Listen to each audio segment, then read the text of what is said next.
Assalamualaikum warahmatullahi wabarakatuh. Innal hamdalillah nahmaduhu wa nasta'inuhu wa nastaghfiruh wa na'udzu billahi min shururi anfusina wa min sayyiati a'malina. May yahdihillahu fala mudhillalah wa may yudlil falan tajida lahu waliyan mursyida. Asyhadu an la ilaha illallah wa asyhadu anna Muhammadan abduhu wa rasuluhu la nabiyya ba'd.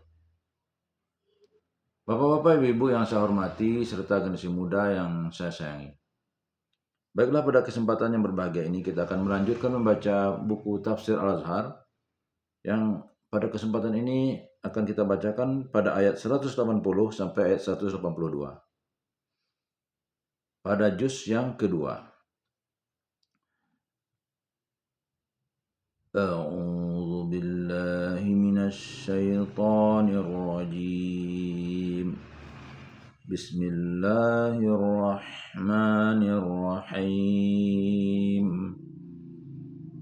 Kutiba alaikum idza hadara ahadakumul mautu in taraka khairanil wasiyatu lil walidaini wal aqrabina bil ma'ruf haqqan 'alal muttaqin.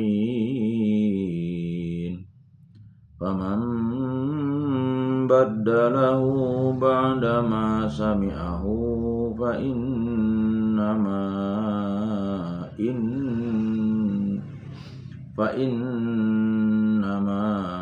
ismuhu 'alal ladzina yubaddiluna. Innallaha sami'un 'alim. Innallaha sami'un 'alim. Faman khafa min musin janafan aw isman fa aslaha bainahum fala isma 'alaihi.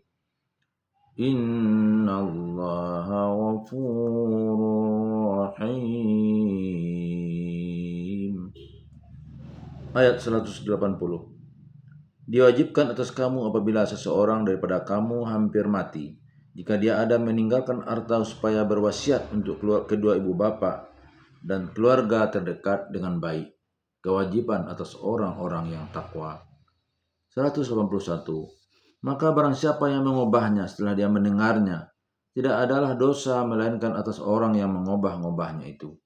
Sesungguhnya Allah adalah Maha mendengar lagi mengetahui. 182. Dan barang siapa yang takut bahwa dari yang berwasiat itu ada kekeliruan atau dosa, lalu diperdamaikannya di antara mereka, maka tidaklah dia berdosa. Sesungguhnya Allah adalah Maha Pengampun lagi penyayang. Wasiat.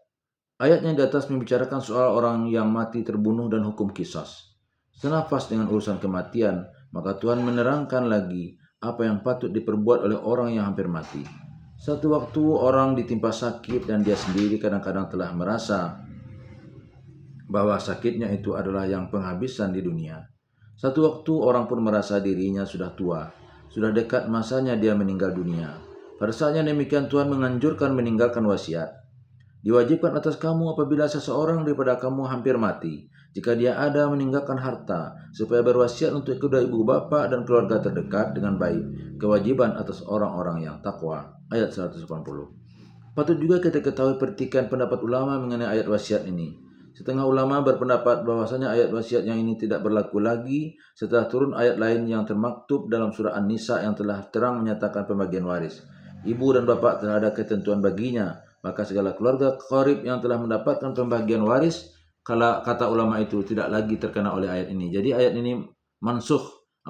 Apatah lagi sudah ada hadis yang dirawikan oleh Tirmizi, sesungguhnya Allah telah memberikan hak kepada yang punya hak, maka tidak ada wasiat untuk waris. Dirawikan kelima pengarang Sunan kecuali Abu Daud. Tirmizi berkata sahih. Tetapi yang sebagian ulama lagi mengatakan bahwa ayat ini tetap berlaku, yakni orang yang mampu, orang yang harta bendanya banyak. Karena di dalam ayat ini harta benda itu bukan disebut mal tetapi khairan. Arti khairan ialah baik. Maka kalau dikatakan si fulan meninggalkan khairan, yang dimaksud adalah kekayaan yang banyak. Pada pendapat ini mereka kuatkan dari sebuah riwayat dari Ibnu Abi Syaibah bahwa seorang bermaksud hendak membuat wasiat lalu dia minta nasihat kepada Ummul Mukminin Aisyah radhiyallahu anha, maka bertanyalah beliau, "Berapa banyaknya harta engkau?" Dia menjawab, "Ada 3.000." Lalu beliau bertanyakan pula, "Berapa anak-anak engkau?" Orang itu menjawab, "Ada 4." Lalu ibu orang yang beriman itu berkata, "Memang Allah menyatakan jika engkau meninggalkan khairan hendaklah berwasiat, tetapi harta engkau itu sedikit, sebab itu tinggalkanlah harta itu buat anak-anakmu, itulah yang lebih baik." Dan menurut riwayat Al-Baihaqi, Ali bin Abu Talib radhiyallahu an datang maulanya dalam maula itu sakit keras. Lalu maula itu bertanya, "Apakah tidak patut kalau hamba berwasiat?" Sayyidina Ali bertanya, "Berapa harta yang engkau tinggalkan?" Maula itu menjawab, "Ada 700 dirham atau 600 dirham." Mendengar itu berkatalah Ali, "Itu cuma harta yang sedikit, tidak usah berwasiat, biarkan sajalah untuk waris engkau." Dengan demikian maka golongan kedua ini berpendapat bahwa ayat wasiat tidaklah mansukh, apatah lagi ayatnya demikian terang, tidaklah dapat dinasihkan oleh hadis ahad sebagaimana dirawikan oleh Imam Tirmizi itu. Ayat ini berlaku untuk orang kaya yang banyak peninggalannya. Apatah lagi kadang-kadang 4-5 orang waris yang akan menerima pusakanya, di antara mereka ada yang kaya, sehingga waris yang akan diterimanya dari si mati hanya sebagai tambahan biasa saja dari hartanya. Sedang waris yang satu amat melarat hidupnya, maka berwasiatlah untuk waris yang miskin itu. Ada juga perumpamaan lain yang dikemukakan orang, yaitu seorang pemuda masuk Islam, padahal ayah bundanya belum masuk Islam. Di sini ada sedikit tambahan pengertian maula. Maula bekas tawanan perang atau turunannya lalu dipelihara oleh yang menawan dianggap sebagai keluarga. Kita ulang lagi, ada juga perumpamaan lain yang dimukakan orang, yaitu seorang pemuda masuk Islam, padahal ayah bundanya belum masuk Islam. Menurut hukum waris, orang yang masih kafir tidak bisa menerima waris daripada orang Islam. Maka si anak yang telah Islam itu mewasiatkan sebagian harta bendanya untuk ayah bundanya yang masih kafir itu. Moga-moga tertarik hatinya kepada Islam karena kebaikan budi putranya itu. Kita pun dapat mengemukakan misal yang lain, yaitu satu keluarga yang dahulunya hidup miskin di kampung, lalu seorang di antara anaknya pindah mencari peruntungan di kota besar, sampai dia kaya raya dan banyak pula anaknya, padahal ayah bundanya yang telah tua tinggal di kampung dalam kemiskinan. Dari waris mereka hanya akan mendapat 1/6, dan orang yang akan mengurus nasib orang tua-tua itu tidak ada pula. Si anak berwasiat menentukan tambahan harta selain dari waris itu untuk ayah bundanya itu. Atau orang yang meninggalkan beberapa buah rumah yang kalau dia mati rumah-rumah itu akan difaraidkan dan berkuasalah sekiranya waris membagi atau menjualnya. Lalu diwasiatkannya bahwa sebuah rumah yang ditentukan sendiri adalah khusus untuk istrinya, sebab istrinya hanya mendapat 1/8 kalau si mati ada punya anak. Atau untuk anak perempuannya yang banyak anaknya sedang suaminya miskin.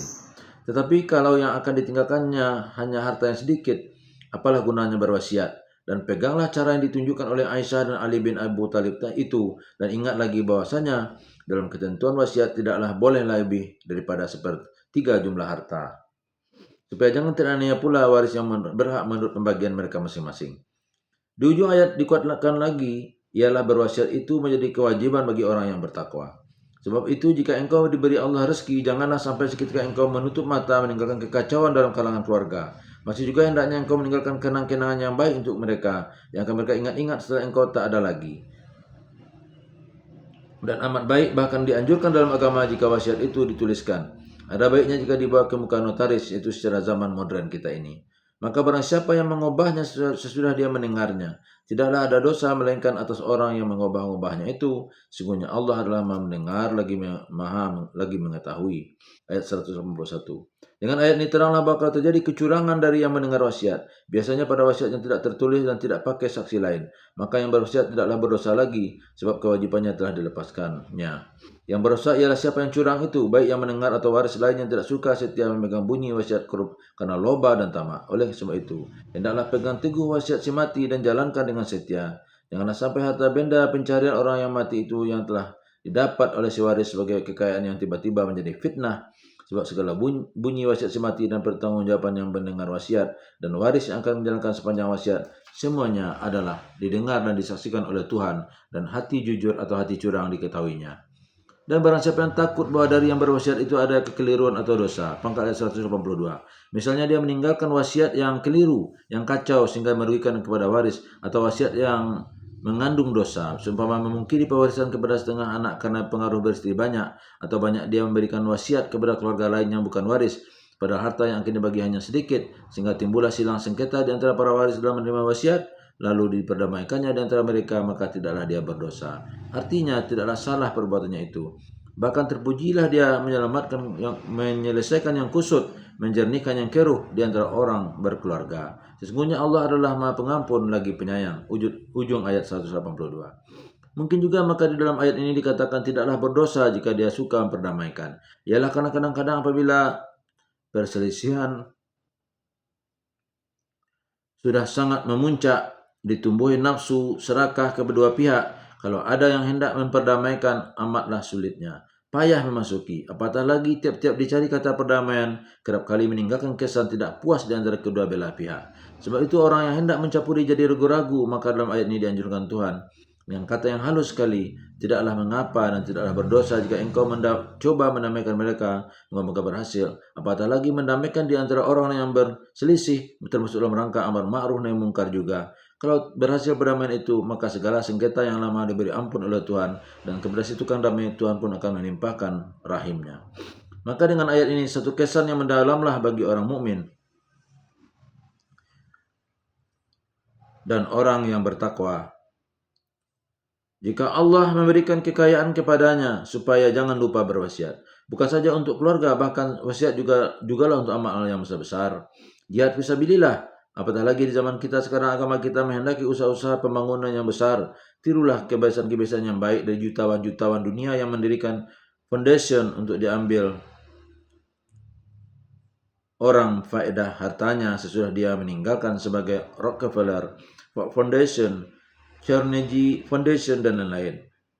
Dan ada juga yang berwasiat mendirikan universitas bagi menyalurkan ilmu pengetahuan dan waris-waris mereka yang tinggal tidak pula berkecil hati, sebab mereka pun mempunyai kekayaan sendiri dan tidak mengharapkan benar daripada warisan ayahnya yang meninggal itu. Billahi taufiq wal hidayah. Wassalamualaikum warahmatullahi wabarakatuh.